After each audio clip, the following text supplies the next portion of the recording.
Hi everyone, welcome back to Pharmagist. Myself Dr. Haimavati. Uh, in today's video, as you know, I have started a new series of videos. Today's topic in CAD. So this will be entirely a separate playlist titled as today's topic in CAD. And today's topic is active site of a protein. In this video, we'll be learning about what is an active site of a protein, what is its importance, and how are they formed. So now let's begin our video. So this is a video which displays a protein. So this is a small video I have created for a better understanding about what is an active site of a protein. In protein we have different secondary structural elements like the helices, loops, beta sheets, etc. So because of these secondary structural elements, uh, a number of cavities or pockets are formed inside the protein. So whenever there is a structural gap, we can see small cavities are formed in the protein. Uh, so these are, I'm highlighting some residues so that just to get an idea. So this is the surface representation of a protein. So when you saw the secondary structural elements in the cartoon shape, you could not get the idea of the pockets which are present. But in surface representation, we can clearly see the pockets in the protein. So there are a number of pockets, small and big pockets which are formed in the proteins. Generally, these pockets act as active sites for a protein. So small molecules or ligands or other proteins or any other cofactors, they bind into these cavities of the proteins which are formed, and they bring about either catalysis or activation of the enzyme, or they bring about changes in the protein dynamics, etc. So these are all the things they can do using this protein. So you can see I'm showing different cavities. So in other representations these are not visible. So this is only for an understanding. This is a representation, but it may not be the actual active site of the protein. So as you keep on rotating and moving the protein and playing with different surface representations or different forms of representations, like this is the non-bonded spheres, you can see. So in this non-bonded spheres the cavities are not that visible, and then we have another representation. Here I'm showing you the mesh.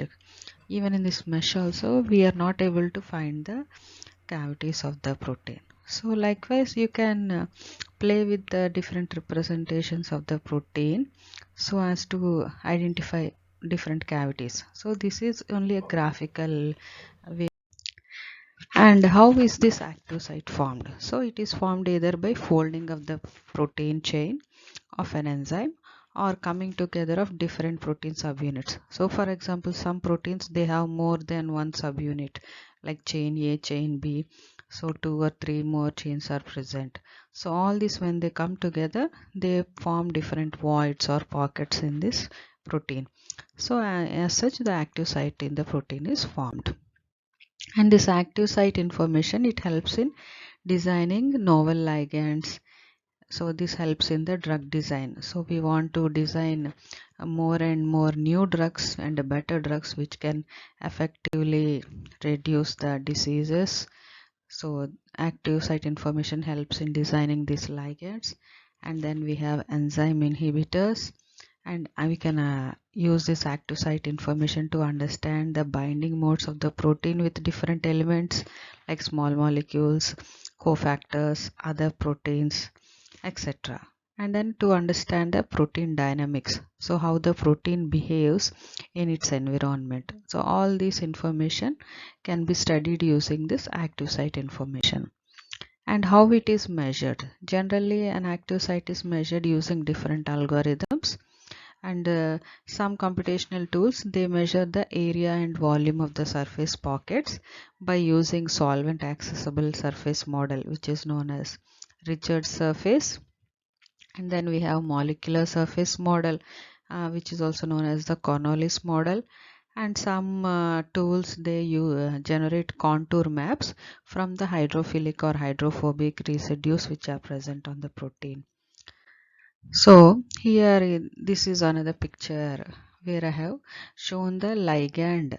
So for this protein, this is the protein which is in the cartoon representation, and the ligand is in non-bonded spheres in red color. So you can see it is a very big ligand binding at the active site, or maybe this is the active site, not really the ligand. So this protein has a very large active site present inside it. So all the active site residues which are present, we have highlighted it in the red color non-bonded spheres. And this is the contour map generated for this. So I have mentioned already that some tools they generate the contour maps based on the hydrophilic and hydrophobic residues present in the protein. So here you can see the blue color, red color and yellow color regions which represent this hydrophilic and hydrophobic regions, which help in identifying the active site of the protein. And this is after an docking picture, so wherein I have shown this ligand which is by interacting with the active site residues of the protein. So all these residues, these are present in the active site of the protein, and this is the residue.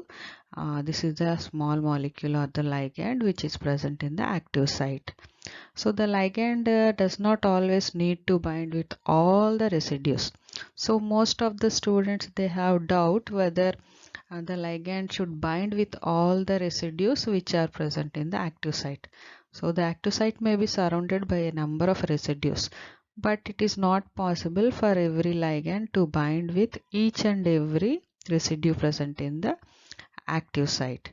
It depends on the nature of the ligand. So we know these ligands, all these they have electronegative and electropositive properties, hydrophilic properties, etc. So based on this, uh, it binds only to some residues which are present in the active site, not essentially all the residues. So it can make hydrogen bonding interactions with some residues. It can make van der Waals interactions, pi interactions, and different non-covalent interactions, electrostatic interactions. So we get highest binding energy when there are more amount of hydrogen bonding interactions, and we also get more amount of this delta G binding. So this delta G binding, it is very important when we are doing a docking analysis of the ligand and protein. So most of the people who are learning CAD, they are concerned with the docking energy, that is the delta G value. The higher the value, the better the ligand affinity. So this ligand affinity, it comes from the binding of the ligand with residues, different residues of the active site, and the number of residues which it is binding, and the which type of interaction it is making also plays a very important role in this affinity value. That means the hydrogen bonding interactions also they contribute higher value to the ligand binding affinity, and even the non-covalent interactions, either it is electrostatic interactions, pi interactions or van der Waals interactions. If more amount of non-covalent interactions are present, that also contributes to a higher value of delta G.